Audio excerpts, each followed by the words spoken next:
nawet baa ngi ak li mu àndal Bakaru mooy wuti moustiquaire si biiru bile mooy paludisme màkka ndaw la mën a gaañ nawet baa ngi ak li mu àndal. Bakaru mooy wuti.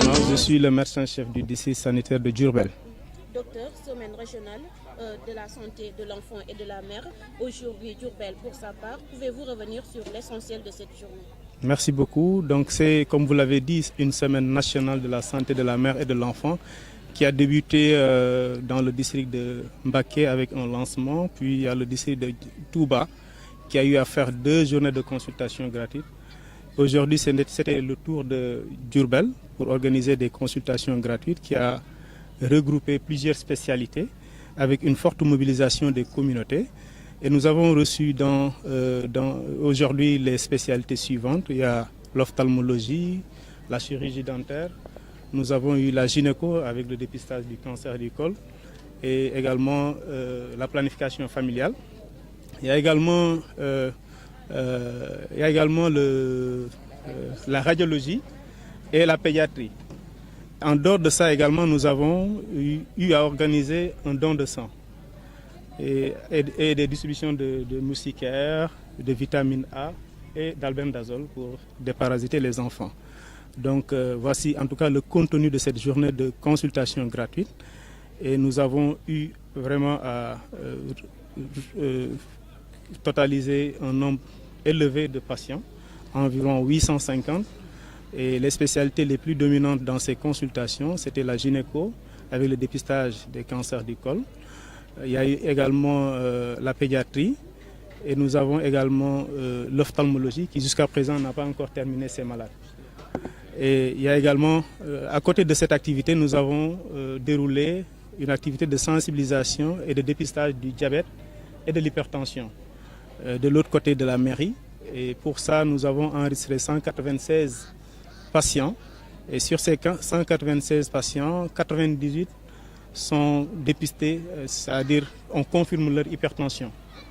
Les 47, nous avons confirmé leur diabète. Donc pour dire que le taux de prévalence du diabète est assez élevé au niveau du département. Peut-être que c'est comme généralement les populations, quand ils entendent des consultations gratuites, il y a une sélection qui fait un peu le biais, mais on peut retenir quand même qu'il y a beaucoup de cas de diabète et beaucoup de cas d'hypertension.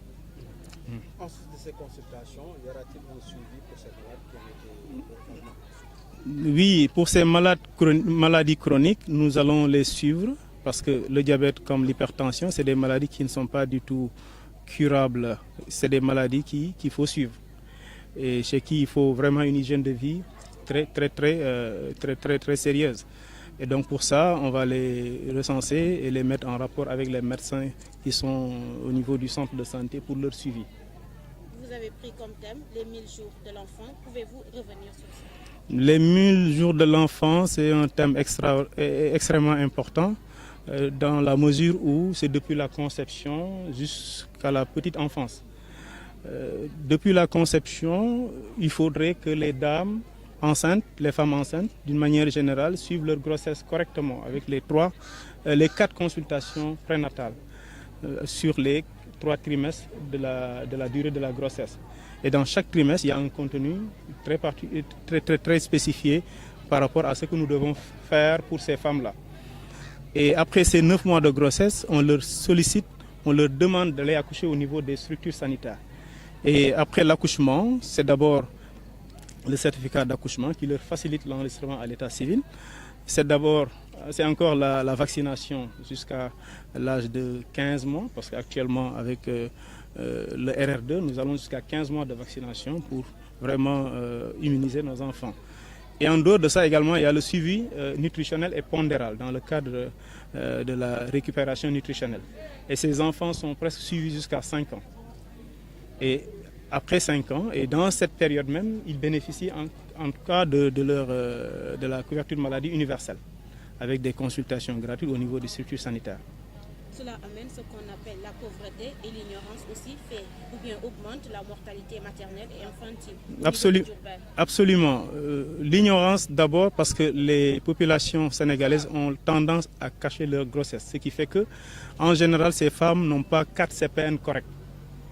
Et si on n'a pas 4 CPN corrects, et que dans chaque trimestre, il y a un contenu spécifié qu'il faut faire pour la femme enceinte, si elle rate déjà le premier trimestre, elle rate un contenu.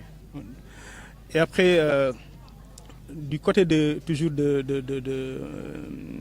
l'ignorance, on peut noter que parfois le fait de rester à la maison, de ne pas aller se faire consulter, de ne même pas savoir l'âge de la grossesse, parce que déjà, si la femme ne connaît pas l'âge de la grossesse, elle ne peut pas prédire par rapport au mois qu'elle doit accoucher. Et donc, si elle ne peut pas prédire par rapport au mois qu'elle doit accoucher, ce qui est sûr, le travail va la surprendre. Et si le travail la surprend, c'est des problèmes de transport, c'est des problèmes de « j'avais pas prévu de l'argent », c'est des problèmes « mon mari n'est pas là ». Et donc tout ça, si on les sensibilise dans ce sens pour qu'ils respectent les 4 CPN et qu'on planifie un peu leur accouchement dans les structures, on peut vraiment éviter les complications obstétricales. Et là, il faut comprendre que dans ces complications obstétricales, c'est les hémorragies qui tuent le maximum de femmes. Et aujourd'hui, nous avons cumulé avec une activité si importante le don de sang. Et nous avons collecté une 30aine de porcs, ce qui est vraiment minime.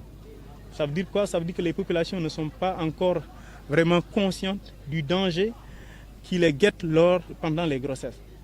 Et donc là, vraiment, on fait un appel à tous les leaders, à tous les porteurs de voix et à toute la communauté vraiment de donner du sang pour que c'est un liquide qui sauve. Au terme de cette consultation, qu'est-ce qu'il faut retenir et quel appel lancez-vous justement à cette population? Bon, ce qu'on peut retenir, c'est des stratégies quand même innovantes qui sont extrêmement efficaces, surtout en termes de communication et en termes de sensibilisation. Parce que le fait de déplacer des équipes de Dakar avec l'équipe du SNEPS, le Service national de l'information et de l'éducation pour la santé, trouver également l'équipe du district, l'EPS, le responsable de l'EPS, l'équipe cadre du district, les infirmiers chefs de poste et les sages-femmes, ça leur permet en tout cas de comprendre que nos médecins qui sont dans nos différentes communes sont avec cette initiative et elles vont adhérer, les populations vont adhérer. Et ce qui est plus important dans cette activité de la semaine, c'est le fait qu'on a essayé de cumuler enregistrement à l'état civil et activité de santé, plus dons de sang. Donc c'est extrêmement important que les enfants puissent avoir leur extrait de naissance. Parce que sans extrait de naissance, on ne peut pas aller à l'école.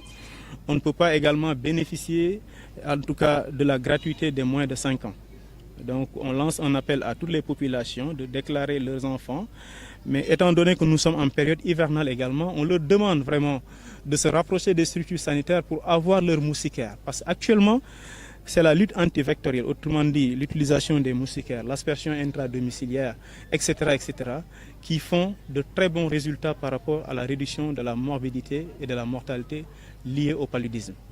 Donc on appelle à tout le monde, on fait un appel à tout le monde pour qu'il se procure en tout cas de cette moustiquaire qui ne coûte pas cher, malheureusement. Heureusement, autant pour moi.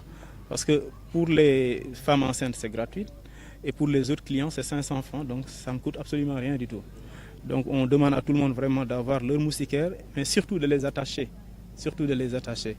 On ne peut pas également finir vraiment cette journée sans remercier en tout cas les organisateurs, notamment le ministère de la Santé, avec ses partenaires, parce que tout est possible grâce à l'appui des partenaires et des services décentralisés, notamment la région médicale et les districts, aller jusqu'au même au niveau des postes de santé. Parce que les comités de santé quand même ont eu à participer pour la réussite de ces journées. Mais également féliciter tous les acteurs, les infirmiers chefs de poste qui sont derrière moi, l'équipe cadre, les sages-femmes, la presse qui a quand même joué un rôle extrêmement important parce que ça permet de vulgariser l'information. Ce qui est sûr, durant ces jours-là, les populations rurales ont certainement eu à écouter la radio et savoir ce qui se passe dans la région de Diourbel. On fait une mention spéciale au préfet, parce qu'il nous a quand même autorisé de faire cette activité devant la préfecture avec tout ce que cela comporte comme ennui et désagrément.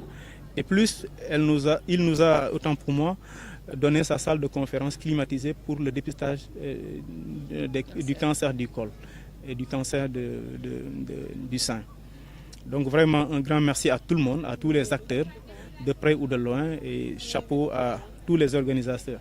La mairie également nous a accompagnés dans cette activité, de même que l'hôpital qui a envoyé une équipe par rapport aux dons de sang. Et donc c'est des partenaires de toujours, on le fait pour eux, parce que si on collecte du sang, généralement c'est l'hôpital qui l'utilise. La mairie, la santé étant une compétence transférée, donc on contribue vraiment à ce que l'équipe municipale quand même assure une santé des populations. En tout cas, toutes les collectivités locales, nous leur disons merci et on dit merci à tout le monde. Merci.